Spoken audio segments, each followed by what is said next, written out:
I think that point that you raise, especially on, in its own way, the inclusivity of climbing as a sport, a lot of people talk about, the social side of things, how people can come together and support each other within climbing, and the communities are really, really special. I go to my local bouldering gym and people are always ready to help out, provide me with ideas, how to, how to finish a route, how to get to the top, that sort of thing.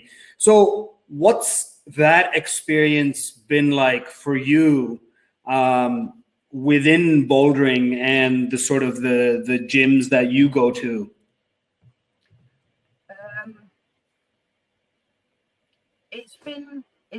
It's interesting because the difficulty that I actually found when I became what I would call less able, I don't like being called disabled, I just think we're less able to do things. I started to see a big divide between those that could climb without physical barriers and those that couldn't. And being someone that, like you said, likes talking to people and likes interacting with people, I started to notice that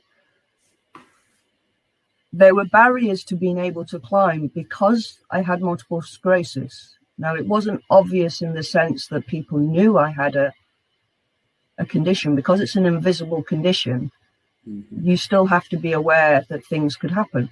And as climbing started to get more common, because it is now, 10 years later, it's a lot more common and a lot of people come along, I started to realize that people with physical impairments were struggling, like me, to climb a wall. And for some reason, I turned my job into coaching. So as a teacher anyway, as a computer teacher or a consultant, I realized that I had a go at climbing.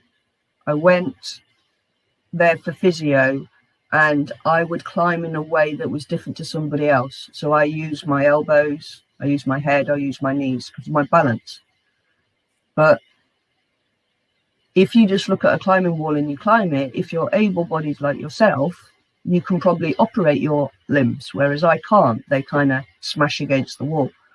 So I decided that I wanted to get into the coaching side. So I started getting trained up into coaching and transferring my knowledge.